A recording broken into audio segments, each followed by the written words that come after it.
Welcome to Island Justice with Roger Batchelor. Today we're going to be talking about the regulation and deregulation of marijuana and its impact on the justice system.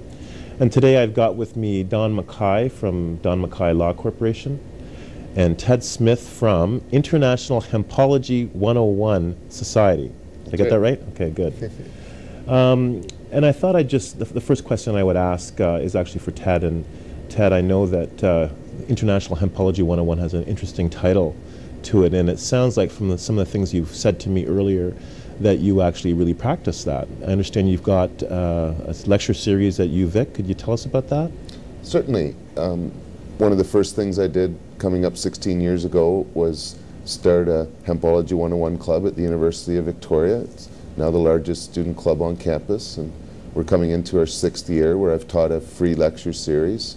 Again, in September is the first semester, and there's 22 different classes that cover a broad range of subjects from ancient history to hemp to medical marijuana. Probably is the primary focus of most of the lectures, but we do one on law, one on politics, and one on growing, and really cover the full spectrum of issues that the plant touches. Mm-hmm. And we have a weekly 420 meeting after the lecture out in the middle of the campus. We have a convention once a year, movie nights and other events as well. But the terms of the sign-up of the students, we get well over 420 students a year and are otherwise a very popular club. Interesting. Now, in terms of growing, Don, what happens if you do grow marijuana and the criminal justice system gets involved? Well, quite a bit happens. First of all, if you're suspected of growing marijuana, the police will usually involve Hydro in trying to conduct an investigation of your power usage. Following that, when they believe they have the basis to do so, they'll obtain a search warrant, go into the house. You'll be arrested. You'll be held in custody while they clear the house of the grow operation or the farm or outbuilding, whatever the location happens to be. You'll end up having to pay for damage to the house with regards to Hydro suing you, or at least making a claim for the power loss and the restoration of power if there's been a bypass put in, their time of their service people to fix everything. Most of the time people who are arrested for cultivation don't get held in custody. They get released on a promise to appear in court. But then you'll have to appear in court. You'll be charged with an indictable offense. You'll end up having to, in theory, hire a lawyer. It's always a good practice to do so. You'll have to go through court. You get to choose whether you plead guilty or not guilty. If you plead not guilty, you'll have to have a trial.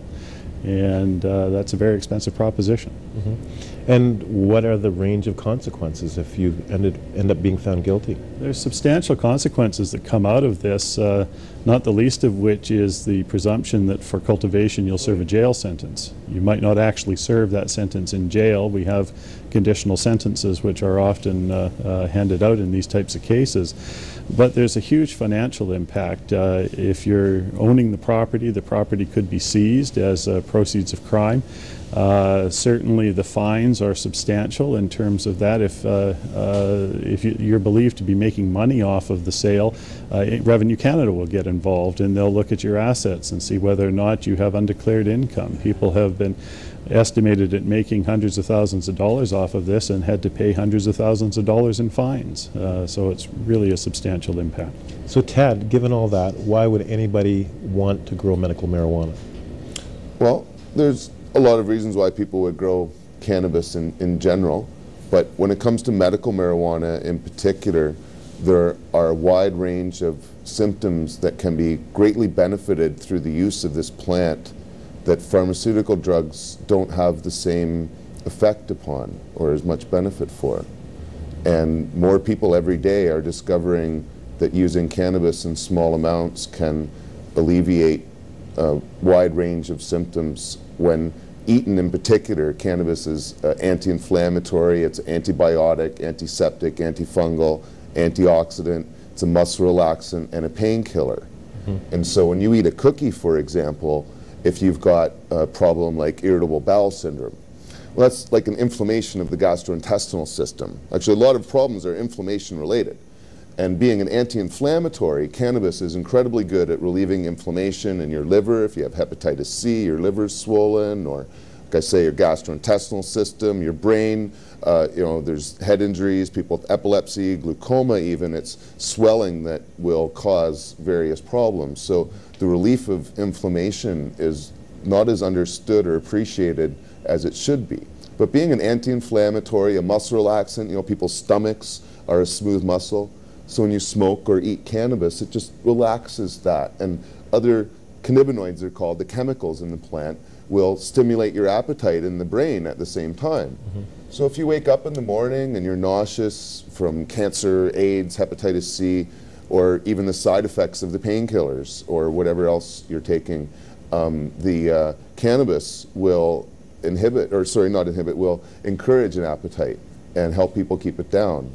And that is why people are willing to put their lives at risk to grow and to use this plant, and why other people like me are willing to put their lives at risk to make sure that those patients have access to medicine. So let me get this straight.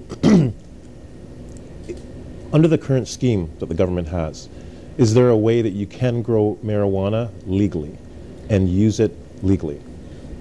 There are very limited mechanisms under what the Marijuana Medical Access Regulations, the MMAR, that can allow a person to help as a caregiver. They call it a designated grower.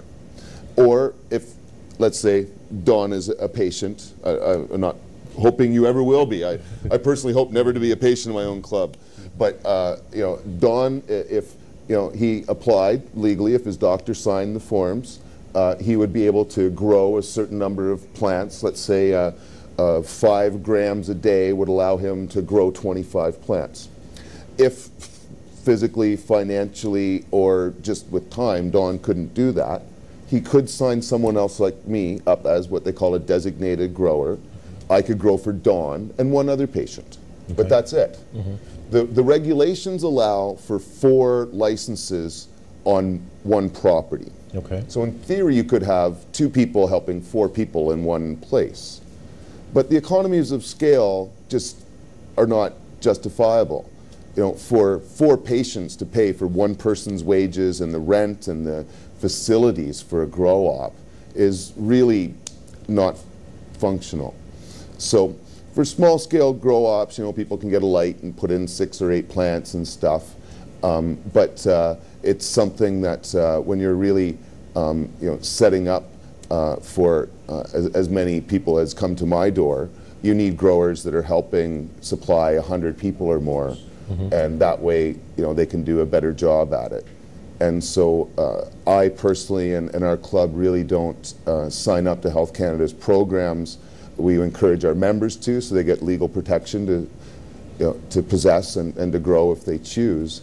But the restrictions upon growing for a small number of people make it so that if you signed up to the program but really intended upon growing for a compassion club like ours, you would be breaking laws. And so we just don't participate in the program because it's inherently flawed. Mm-hmm. But a person could grow for 2 people if they so choose. The other option legally is to get it from the government. And there were amendments just recently announced last week to change all that. Well, not all of it, but they want to shut down the ability for a designated grower or an individual to grow their own medicine. At the same time, they want to make some changes for the better, in our opinion, by opening up the field to allow for more choice between the companies and the medicines that they're producing.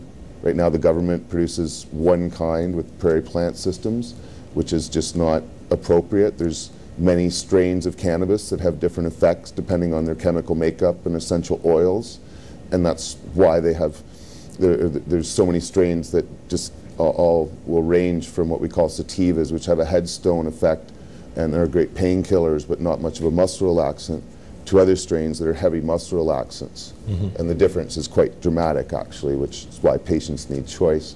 And there may be changes that would make it more accessible, where patients would be able to go to a doctor and get something signed and hopefully in a short time get medicine, as opposed to the months that they're waiting now.